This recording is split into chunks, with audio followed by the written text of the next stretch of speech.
Hello everybody, आप सभी का स्वागत है आज के मेरे नए वीडियो में। तो आज का जो ये वीडियो होने वाला है वो है नया महीना नया किताब। बेसिकली जो अभी अक्टूबर का मंथ था तो एंड ऑफ अक्टूबर ओजवाल ने क्या किया, एक नया किताब जो है 20 कंबाइंड सैमुअल पेपर बुक। आपने अभी तक इसका नाम सुन ही लिया होगा, आपने इसे देख भी लिया होगा। तो ये किताब अभी लॉन्च हो चुका है। सिमिलरली ओजवाल वालों ने 15 सितंबर के आसपास इस बुक को भी लॉन्च किया था, जो है subject wise Samuel paper book. ठीक है, दोनों में हम लोग मेजर डिफरेंस आज बात करने वाले हैं इस वीडियो में, और ये भी पता लगाएंगे कि आपको कौन सा बुक परचेस करना चाहिए। ठीक है, तो फिलहाल अभी बात कर लेते हैं जो 20 कंबाइंड सैमुअल पेपर बुक है उसके बारे में। तो ये है कुछ बुक का इंटरफेस, देख सकते हो। 2026 एग्जाम के लिए बुक बनाया गया है। 20 कंबाइंड सैमुअल पेपर बुक है जिसमें आपको 4 सब्जेक्ट देखने को मिल जाते हैं: English language and literature, science, social science and mathematics standard. तो ये कुछ इस बुक का फ्रंट का इंटरफेस है। बाकी इसमें आपको जो सीबीएसई का इशू किया हुआ लेटेस्ट सैमुअल पेपर है वो भी देखने को मिल जाता है। चलिए हम लोग बात कर लेते हैं अब इस बुक के कंटेंट के बारे में। तो देख सकते हैं यहाँ पे आ गया है कंटेंट, जिसमें आपको देखने को मिल जाता है 5 सैमुअल पेपर, जिसमें से 3 तो पूरा सैम्पल पेपर ही है, लेकिन यहाँ पे 2 सेल्फ असेसमेंट पेपर भी देखने को मिलते हैं। तो इस तरह से जो है सैमुअल पेपर्स को सब्जेक्ट वाइज डिवाइड कर रखा है। 3 सैमुअल पेपर्स हैं और 2 सेल्फ असेसमेंट पेपर्स। बाकी देख सकते हो इसी तरह से आपको सोशल साइंस का भी पेपर देखने को मिल जाता है, साइंस का भी और मैथमेटिक्स स्टैंडर्ड का भी। यहाँ पे आप एक चीज़ नोटिस किया होगी कि क्यूआर कोड दे रखा है। अब ये क्यूआर कोड इसलिए दे रखा है ना, ताकि आप जो है ना माइंड मैप्स और सिलेबस डाउनलोड कर सको सब्जेक्ट वाइज। जैसे इंग्लिश का यहाँ पे क्यूआर कोड स्कैन करोगे आप यहाँ पे, तो आपको माइंड मैप्स और सिलेबस एक्सेस मिल जाएगा। उसी तरह से अगर आप इस क्यूआर कोड को स्कैन करोगे तो आपको सोशल साइंस का मिल जाएगा, और इसी तरह से आपको बाकी सब्जेक्ट का भी देखने को मिल जाएगा। फिर आगे बढ़ने के बाद आपको आ जाता है सैमुअल पेपर पहला, इंग्लिश का आ जाता है लैंग्वेज एंड लिटरेचर का, जिसमें आपको पहले ही बता दिया गया है कि सॉल्व सैमुअल पेपर देखने को मिल जाएगा। यानी कि जितना भी आपको सैमुअल पेपर देखने को मिल जा रहा है इन सभी का सॉल्यूशन इस बुक में दे रखा है। देख सकते हो यार, पूरा अच्छे तरीके से क्वेश्चन दे रखा है, चाहे वो ग्रामर का बात हो, राइटिंग सेशन का बात हो, सारा क्वेश्चन इसमें देखने को मिल जाता है। ठीक है, इस तरह से देखो, लिटरेचर का भी देखने को मिलता है इसमें क्वेश्चन। तो ये रहा कुछ अपना क्वेश्चन का पार्ट। अच्छा बात ये है ना कि इसमें सॉल्यूशन भी दे रखा है, तो इसमें आपको कोई भी मान के चलते हैं कि इस क्वेश्चन में दिक्कत हुआ तो इस क्वेश्चन का सॉल्यूशन भी आपको इसी के बुक में देखने को मिल जाएगा। तो ये एक बहुत ही अच्छा बात लगा मुझे। तो इस तरह से आपको जो है क्वेश्चन देखने को मिल जाता है सैमुअल पेपर वाइज। जैसे यहाँ पे तीसरा सैमुअल पेपर आ चुका है, तो ये रहा अपना क्वेश्चंस। ठीक है, इसके बाद आ जाता है अपना सेल्फ असेसमेंट पेपर, पेपर 1 आ गया यहाँ पे। तो ये आप रिलेट कर पा रहे होगे सैमुअल पेपर बुक की तरह ही इसमें क्वेश्चन दे रखा है। जैसे सैमुअल पेपर बुक में क्वेश्चन देखने को मिलता है, सिमिलरली इस बुक में भी आपको सेम टू सेम क्वेश्चन देखने को मिल जाएगा। यहाँ पे देख सकते हो सेल्फ असेसमेंट पेपर 2 आ गया है। तो क्वेश्चंस तो सैम्पल पेपर में और सेल्फ असेसमेंट पेपर में सेम ही दे रखा है। डिफरेंस बस ये है कि इसमें आपको सॉल्यूशन देखने को नहीं मिलता। यहाँ पे देखोगे तो अनसॉल्व लिखा हुआ है, यानी कि इसे आपको खुद से सॉल्व करके खुद से ही चेक करना होगा, है ना। तो ये है दोनों में डिफरेंस। बाकी आप देखोगे तो ये हो गया अपना इंग्लिश का पूरा 5 सैम्पल पेपर फिनिश। अब आ जाता है अपना सॉल्यूशन पार्ट। तो यहाँ पे देखोगे तो सॉल्यूशन भी काफ़ी डीपली दे रखा है, मतलब राइटिंग स्किल का भी सॉल्यूशन अच्छे तरीके से दे रखा है, चाहे वो ग्रामर का बात हो जाए या फिर रीडिंग सेक्शन का बात हो जाए। तो ये रहा अपना पूरा सॉल्यूशन पार्ट। फिर उसके बाद यहाँ पे आ जाता है अपना साइंस सब्जेक्ट का सैम्पल पेपर। तो नोटिस करोगे आप कि पहला जो सैम्पल पेपर है वो सीबीएसई के द्वारा इशू किया हुआ लेटेस्ट जो सैम्पल पेपर है वो यहाँ पे दे रखा है। तो साइंस का यहाँ पे आ चुका है। क्वेश्चंस आप देख सकते हो, काफ़ी मतलब अच्छा खासा क्वेश्चन दे रखा है, क्योंकि अभी के टाइम पे क्या है ना कि बोर्ड एग्जाम में जो होता है उसमें 65 to 70% क्वेश्चन जो आता है वो इसी तरह से कॉम्पिटेंसी बेस्ड होता है, जो आपको एनसीईआरटी में क्वेश्चन देखने को नहीं मिलते हैं। आप इस तरह का जो क्वेश्चन है इसे तभी सॉल्व कर पाएंगे जब आप ये सब जो सैम्पल पेपर है वो सॉल्व किए हुए होंगे। ठीक है, तो जितने भी आपको कॉम्पिटेंसी बेस्ड क्वेश्चन एग्जाम में देखने को मिलते हैं उसको सॉल्व करने के लिए आपको सबसे पहले सैम्पल पेपर बुक है उसे परचेस करके सॉल्व करना ही होगा। तो इस तरह से आपको जो है क्वेश्चन देखने को मिल जाएंगे। आप मुझे कमेंट बॉक्स में बताना कि ये वाला क्वेश्चन आपके एनसीईआरटी में है या नहीं। इस तरह से आपको जो है मल्टीपल चॉइस क्वेश्चन भी देखने को मिल जाते हैं इसमें। हालांकि आपको पता होगा कि जो आपके एग्जामिनेशन में मल्टीपल चॉइस क्वेश्चन आते हैं वो एनसीईआरटी से नहीं होते हैं, वो एनसीईआरटी के बाहर होते हैं, यानी कि उसका जो सिलेबस रहता है वो तो एनसीईआरटी का ही रहता है, लेकिन जो क्वेश्चन रहते हैं वो एनसीईआरटी में देखने को नहीं मिलते हैं। तो वो सब जो चैप्टर के बीच बीच से क्वेश्चन आते हैं ना, वो सब भी सॉल्व करने के लिए आपको सैम्पल पेपर्स का एमसीक्यू क्वेश्चन भी सॉल्व किया हुआ होना चाहिए, तभी आप ये सब जो है एग्जाम में सॉल्व कर पाओगे। फिर वापस आ चुका है यहाँ पे सेल्फ असेसमेंट पेपर। यहाँ पे भी ये अनसॉल्व है। सबसे अच्छा बात ये है ना कि आपको जो साइंस का पेपर है वो एकदम लेटेस्ट पैटर्न के ऊपर बेस्ड देखने को मिल जाता है, यानी कि पहले सेक्शन ए बायोलॉजी का दे रखा है, उसका सेक्शन बी केमिस्ट्री और लास्ट वो सेक्शन फिजिक्स का।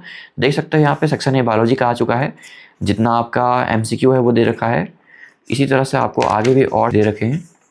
देखो यार पूरा एकदम कॉम्पिटेंसी बेस्ड क्वेश्चन इसमें भर के दे रखा है, ये हो गया उसका, फिर इस तरह से और भी बहुत सारे क्वेश्चन इसमें देखने को मिल जाते हैं। क्वेश्चन तो हम लोग देख ही लिए हैं, अभी हम लोग देख लेते हैं इसका सॉल्यूशन, क्योंकि सबसे ज़्यादा जो मेन चीज़ होता है वो है सॉल्यूशन। अगर सॉल्यूशन सही से दिया हुआ होगा तो ही आप लोग का जो प्रिपरेशन है वो काफ़ी अच्छे तरीके से हो पाएगा। तो अभी बात कर ले सॉल्यूशन का, तो आप देख सकते हो इतना अच्छे तरीके से एकदम डीपली दे रखा है हर एक क्वेश्चन का सॉल्यूशन, ताकि आप इजीली समझ सको हर एक क्वेश्चन को। देखोगे तो सॉल्यूशन आ गया है सैम्पल पेपर 2 का। यहाँ पे आपको commonly made error, answering tip, concept applied सब कुछ देखने को मिलता है। जो भी चीज़ आपके लिए इंपॉर्टेंट है यहाँ पे सब कुछ बता रखा है, ऐसा कोई भी चीज़ नहीं है जो यहाँ पे छोड़ रखा है। देख सकते हो पूरा इस तरह से सॉल्यूशन देखने को मिलता है, हर एक क्वेश्चन का सॉल्यूशन देख सकते हो कितना डीपली दे रखा है। तो ये हो गया अपना पूरा सॉल्यूशन।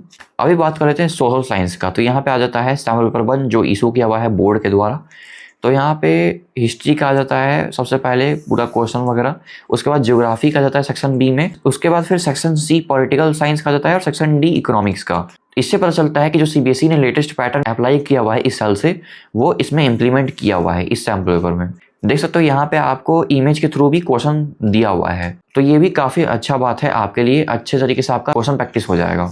बाकी अपना जो मेन चीज़ होता है ना वो ये मैप वर्क होता है, क्योंकि बहुत सारे सैम्पल पेपर ऐसे होते हैं जिसमें मैप वर्क बिल्कुल ही बेकार क्वालिटी का दिया रहता है, मतलब कुछ दिखता ही नहीं है। लेकिन इसमें ऐसा कुछ भी नहीं है, देख सकते हो पूरा क्लियर तरीके से आपको पूरा मैप वर्क देखने को मिल जाता है।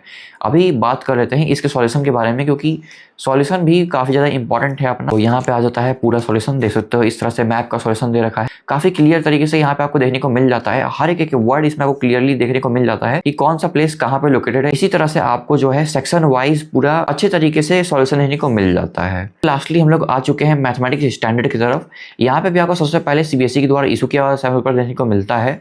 इसमें भी आपको जो क्वेश्चन दे रखे हैं वो काफ़ी अच्छे लेवल के, काफ़ी अच्छे वैरायटीज ऑफ क्वेश्चन दे रखे हैं, जिसको सॉल्व करके आप कहीं ना कहीं अपने एग्जाम में जितने भी एमसीक्यू रहेंगे वो अच्छे तरीके से सॉल्व कर पाओगे। क्योंकि मैथ्स के एग्जाम में ऐसा होता है ना कि एमसीक्यू जो आते हैं वो काफ़ी ज़्यादा टफ रहते हैं, और आपके एनसीईआरटी में एमसीक्यू वगैरह होते नहीं है जो आप सॉल्व किए हुए होते हो, तो आपको बहुत ज़्यादा प्रॉब्लम होता है इस तरह के एमसीक्यू क्वेश्चन सॉल्व करने में। तो अगर आप सैम्पल पर सॉल्व किए रहोगे ना तो आपको आइडिया रहेगा कि किस तरह का जो है एमसीक्यू क्वेश्चन आपके एग्जाम में आने वाला है। और बहुत बार ऐसा होता है कि यही सब जो एमसीक्यू क्वेश्चन है वो हूबहू आपके एग्जामिनेशन में छपा हुआ भी देखने को मिल जाता है, क्योंकि जितने भी आपको यहाँ पे क्वेश्चन देखने को मिल रहे हैं उसमें से ज़्यादा क्वेश्चन रिपीटेड होता है या फिर एक्सपेक्टेड होता है कि आपके एग्जामिनेशन में आ सकता है। बाकी आप देख सकते हो इस तरह से पूरा अच्छे लेवल के क्वेश्चन देखने को मिल रहे हैं। देख सकते हो क्या ही वैरायटी ऑफ क्वेश्चन है, एकदम एडवांस लेवल का। देख सकते हो पूरा जितना भी आपका केस बेस्ड क्वेश्चन है वो तो एकदम सही तरीके से दे रखा है। ये वाला क्वेश्चन इनफैक्ट मेरे खुद के एग्जाम में भी आया हुआ था। बाकी आप देख सकते हो केस बेस्ड क्वेश्चन में काफ़ी ज़्यादा ध्यान दिया गया है इस बुक में, ताकि आपको कहीं भी प्रॉब्लम ना हो। बाकी आप देख सकते हो सॉल्यूशन भी काफ़ी अच्छे तरीके से दे रखा है, वो भी मार्किंग स्कीम 2025 के साथ। तो काफ़ी अच्छा लगा मुझे ये देखकर, स्पेशली आपके लिए ये बुक काफ़ी बेहतरीन होने वाला है। और मान के चलते हैं कि कभी आपको सैम्पल पर सॉल्व करते करते लगा कि नहीं ये आपका वीक है, आपको समझ नहीं आ रहा है, आपको फिर से जो है एक बार स्टडी कर लेना चाहिए, तो यहाँ पे आपको QR कोड भी दिया जाता है जिसको स्कैन करके वीडियोस देख सकते हैं, लेक्चर देख सकते हैं, और उसके थ्रू आप समझ सकते हैं कि हाँ ये सब क्वेश्चन को किस तरह से सॉल्व करना है। तो ये मुझे बहुत ही अच्छा लगा इस बुक का, जो आपको सैम्पल पेपर बुक में भी देखने को नहीं मिलते हैं, जो subject wise sample paper book है उसमें। तो ये एक बहुत ही प्लस पॉइंट लगा मुझे इस बुक का। बाकी आप देख सकते हो सॉल्यूशन काफ़ी अच्छे तरीके से दे रखे हैं, जैसे यहाँ पे आपको सॉल्यूशन काफ़ी डीपली दे रखा है। बस इस बुक में इतना ही कंटेंट था।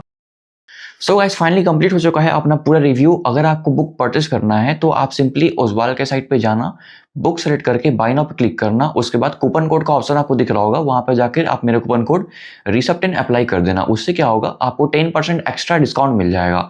यानी कि जो बुक आपको 500 रुपये का मिल रहा था अब वो आपको मात्र 450 रुपये का मिल जाएगा। है ना अच्छा मौका? तो इसलिए मैं आपको बोल रहा हूँ अभी जाके परचेस कर लो, अभी मौका है, डिस्काउंट भी अच्छा खासा मिल रहा है अभी आपको। बाद में इस बुक का प्राइस और ज़्यादा बढ़ जाएगा, है ना। तो अभी जितना जल्दी आप परचेस करते हो उतना ही आपका मल्टीपल फायदा रहेगा। जैसे पहले तो डिस्काउंट मिल जाएगा, दूसरा फायदा ये रहेगा कि आप जल्दी अपना सिलेबस कंप्लीट कर पाओगे, और तीसरा ये रहेगा कि आपको लास्ट में ज़्यादा टेंशन नहीं रहेगा कि हाँ अभी आपको ज़्यादा क्वेश्चन प्रैक्टिस करना है या फिर कुछ भी। पहले ही अगर आप कर लोगे सब कुछ तो आपको लास्ट में एकदम आप टेंशन फ्री रहोगे। तो ये था इस बुक का पूरा रिव्यू। आई होप आप सभी को पूरा अच्छे तरीके से समझ में आ गया होगा हर एक बात जो मैंने आपको बताया था, चाहे वो इसका कंटेंट से लेकर इसका क्वेश्चन तक का हो, सब आपको एकदम क्लियरली सब कुछ समझ में आ गया होगा। तो बस आज के लिए इतना ही, मिलते हैं किसी अगले वीडियो में किसी नए टॉपिक के साथ। तब तक के लिए बाय बाय, टेक केयर।